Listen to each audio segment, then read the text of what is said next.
안녕하세요. 변호사 한창입니다. 지금부터는 내가 상간 소송의 상대방, 상간자라니 소장을 받으신 분들 어떻게 대응해야 되는지에 대해서 알려드리도록 하겠습니다.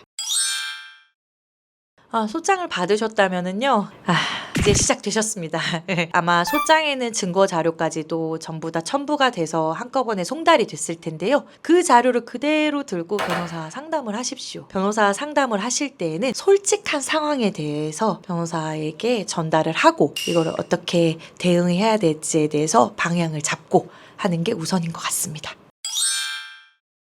사실은 변호사 선임이 필수적이지는 않죠. 출석을 꼭 해야 될까요? 변호사 선임해야 될까요? 이게 같이 맞물리는데요. 보통 이제 피고의 입장에서 변호사를 선임하는 이유 중에 가장 큰 이유가 출석을 안 해도 된다라는, 그리고 또 어쨌든 청구 원인 자체가 혼인관계 파탄, 그러니까 뭐 불법행위 일종이기도 한데요. 그거에 따른 손해배상 청구이기 때문에 변호사를 선임하시면은 당사자가 굳이 출석을 하지 않더라도 사건 진행은 가능하고, 어쨌든 전문가인 변호사가 대응을 하기 때문에 좀 부당하게 과한 위자료가 청구되거나 이런 부분들은 또 방어가 가능하겠죠. 그런 면에서는 변호사를 선임할 필요가 있다라고 보여지기도 합니다.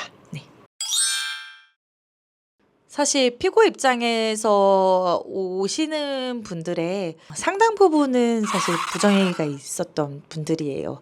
근데 아닌 분들은 두 가지 경우예요. 정말 진짜 친구 사이예요. 저희 정말 아무것도 없어요 하시는 분들이 있고, 두 번째로는 그 사람이 정말 결혼했어요? 몰랐는데요. 그 사람 나이트에서 만났어요. 저 결혼한 줄 몰랐어요. 이렇게 하시는 분들이 있으세요. 첫 번째 유형과 두 번째 유형에 따라서 방법이 다르죠. 첫 번째 유형, 부정행위가 전혀 없었다라고 하시는 분들은 내가 없는 사실을 어떻게 입증합니까? 그거는 내가 법원에다가 억울함을 표현하시는 이제 답변서나 준비서면으로 내 입장을 잘 얘기를 하시면 될 것 같아요. 두 번째 경우에 저는 그 사람이 결혼한 사람인 줄 몰랐어요 라고 하면은 그것만으로도 원고가 추가적으로 주장을 또 할 수가 있고, 이 피고 입장에서 주장하는 경우 중에 그런 게 있을 수 있어요. 상대방이 나한테 솔로인 척 한 거예요. 그런 대화가 있다고 하면 그걸 오히려 증거로 내세워서 봐라, 이 사람이 나 속였다, 난 이 사람 결혼한 줄 몰랐다, 이렇게 방어를 하실 수도 있습니다. 제가 누누이 말하지만 내 상황을 정확하게 변호사에게 설명을 해라. 변호사가 다 인지를 하고 있다라고 하면 나에게 유리한 결과가 뭔지 변호사가 고민을 할 것이고, 그에 맞게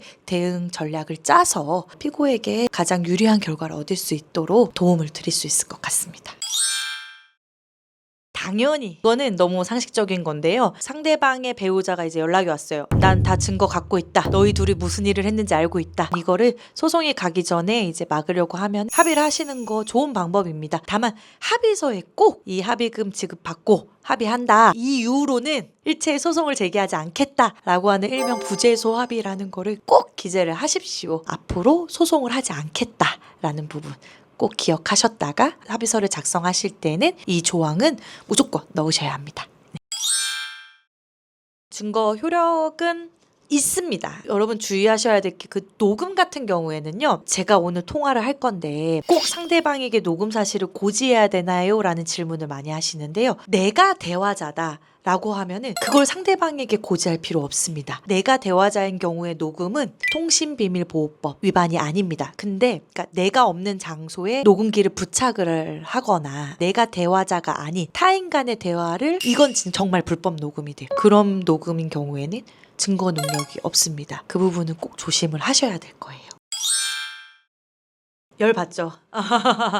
소설을 써놨으니까. 근데 안 됩니다. 그러니까 명예훼손이나 그리고 또 무고 같은 경우에는 형사처벌을 받기 위한 목적이거든요. 누누이 말하지만 상간소송 형사소송이 아닙니다. 민사소송입니다. 그래서 명예훼손이나 무고는 안 돼요. 한 가지 알려드리고 싶은 거는, 민사소송에서도 위조된 증거 그렇게 한 경우에는 소송 사기가 됩니다. 만약에 원고가 조작된 증거, 그 다음에 어떤 그 증언이나 증인이죠, 그러니까 진술자를 회유하거나 해서 가짜 증언을 하게 해가지고 그게 또 심지어 인정이 됐어. 그래서 내가 위자료까지 내야 돼. 그러면 이거는 소송 사기가 성립이 돼요. 소송 사기는 미수도 처벌합니다. 그러면 소송 사기 미수로 형사 고소를 하셔도 됩니다. 이제 그거를 이제 입증하는 게 쉽지는 않겠죠. 일단 명예훼손이나 무고는 되진 않지만 소송 사기의 여지는 있다 정도로 정리를 드릴 수 있을 것 같습니다. 네, 내야 됩니다. 내가 정말 뭐 수입도 없고 그다음에 재산도 없고 하면은 못 내는 게 맞고, 소송을 한 원고 입장에서도 판결문을 가지고 집행이 어려워요. 어쨌든 피고에게 뭐 소득이나 재산이 있어야 집행을 할 수가 있는데, 그래서 실질적인 집행이 안 될 수도 있습니다. 이에 따른 판결문이 나오면 이거는 이제 결국에는 손해배상 채권에 해당이 되고, 그래서 회생 파산을 했다고 해서 위자료 부분을 탕감받거나 할 수는 없다. 이건 언젠가 나에게 이제 인생의 꼬리표처럼 계속 따라오는 돈이고, 그 다음에 또 원고 입장에서 말씀을 드리자면은 언젠가는 받을 수 있으니까 포기하지 마셔라. 그렇게 말씀드릴 수 있을 것 같습니다. 상간소송 소장을 받은 피고 의뢰인분들을 만나다 보면은요, 사실 대부분이 이제 부정행위가 있었던 경우들이 많습니다. 근데 그런 분들이 이제 변호사를 찾아오는 목적이 결국 돈이 제일 중요하죠. 단순 수치적인 생각을 하시고 오시는 분들이 많아요. 얘기를 드려요. 이거는 부정행위가 있었고 만약 원고에게 어떤 명확한 증거가 있다라고 하면은 일반적인 수준에서 인정되는 위자료 금액만큼 그 금액을 떨어뜨릴 수 있는 방법은 사실 없다. 그럼 돈 아깝게 왜 변호사를 써야 되느냐, 이런 고민이 많이 들 거거든요. 근데 어쨌든 이게 분쟁이잖아요. 분쟁이라고 하는 건 오래가면 너무 피곤하다고 그 풍파를 나 혼자 감당하기에는 정말 좀 스트레스일 거예요. 그래서 사실은 변호사가 단순히 변호사 선임 300이면 내가 500을 깎을 수 있을까, 200은 이득이지, 이런 생각에서 접근하시는 거는 아마 그 만족할 만한 결과를 못 얻을 가능성이 높을 것 같고요. 오히려 그 부분보다는 이제 6개월 또는 1년인 이 소송 기간 내에서 내 사건이나 송달이나 진행을 관리를 어쨌든 변호사가 해주고 출석을 대행할 수도 있고, 그 다음에 내가 정말 부정행위를 한 게 맞다라고 한다면 조정 같은 걸로 합의를 통해서 조금 더 신속하게 분쟁을 해결할 수도 있고, 다양한 해결 방법들을 변호사와 고민하고 상의할 수 있다라는 장점이 있는 거죠. 이제 어찌됐든 원고 당사자, 원고 측 변호인, 또 재판부와 소통을 할 수가 있으니까 그러한 부분들에서 변호사를 선임을 하셔야 되고, 그러면은 그 일을 잘하는 변호사는 어떻게 해야 될까라고 하는 거는 사실 본인의 판단일 것 같아요. 어쨌든 상담을 직접 하셔가지고 이분이 나와 얼마만큼 소통이 잘 되고 있는지 선택을 잘 하셔야 될 부분인 것 같습니다.